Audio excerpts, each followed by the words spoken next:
जय माता दी। नवरात्रि का पर्व शक्ति की आराधना का महापर्व है। पहले दिन जहाँ हम माँ शैलपुत्री की पूजा करते हैं, वही दूसरे दिन की आराधना समर्पित है माँ ब्रह्मचारिणी को। यह स्वरूप साधना, संयम और तपस्या का प्रतीक है। आज की कथा में हम जानेंगे कैसे माता ने कठिन से कठिन तपस्या करके भगवान शिव को प्राप्त किया, उनकी पूजा से भक्तों को कौन कौन से लाभ होते हैं और इस दिन की विशेष पूजा विधि। तो आइए आरंभ करते हैं। माँ ब्रह्मचारिणी की पावन कथा। माँ ब्रह्मचारिणी का स्वरूप अत्यंत सौम्य और दिव्य है। उनके हाथों में कमंडल और रुद्राक्ष की माला है। वह नंगे पांव तपस्विनी मुद्रा में विराजमान रहती है। उनके मुखमंडल पर ऐसी शांति है मानो सारा संसार वहीं से ऊर्जा ले रहा हो।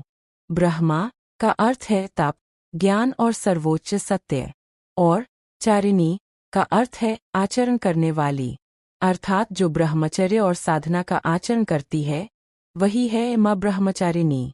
इनका स्मरण करने से साधक के जीवन में संयम, धैर्य और आध्यात्मिक शक्ति का संचार होता है। पुराणों में वर्णन है कि पर्वतराज हिमालय और मैना देवी की पुत्री पार्वती बचपन से ही भगवान शंकर की आराधना में लीन रहती थीं। उनके हृदय में एक ही संकल्प था कि वे शिवजी को ही अपने पति रूप में प्राप्त करेंगी। एक दिन नारद मुनि हिमालय के महल में आए और उन्होंने बताया, हे महाराज, आपकी कन्या पार्वती का विवाह स्वयं महादेव से होना निश्चित है। लेकिन यह तभी संभव होगा जब पार्वती कठोर तप करके शिवजी को प्रसन्न करें।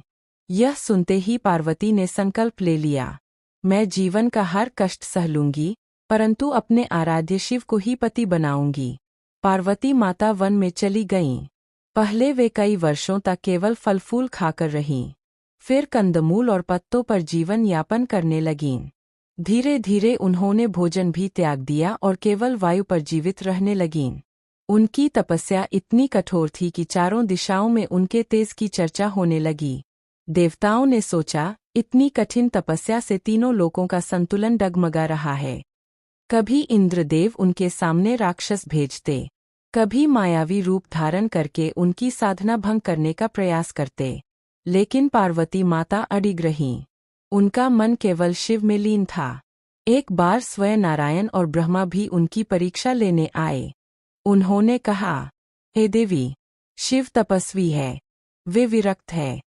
वे सर्प धारण करते हैं, भस्म रमाते हैं और श्मशान में निवास करते हैं।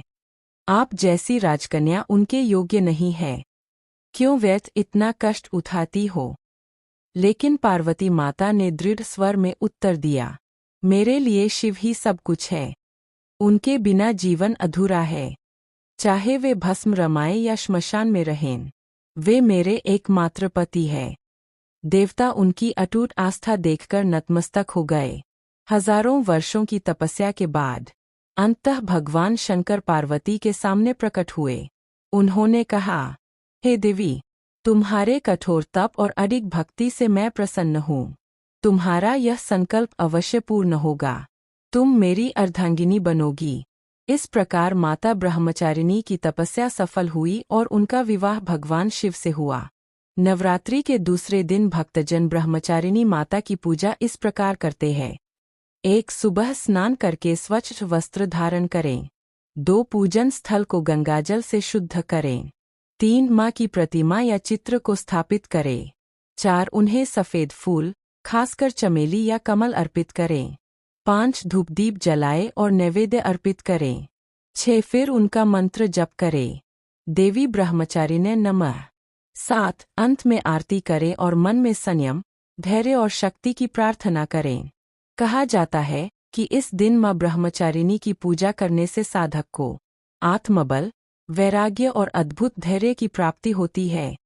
माँ ब्रह्मचारिणी हमें यह शिक्षा देती है कि सच्चे धैर्य और संयम से ही जीवन में बड़े से बड़ा लक्ष्य प्राप्त होता है।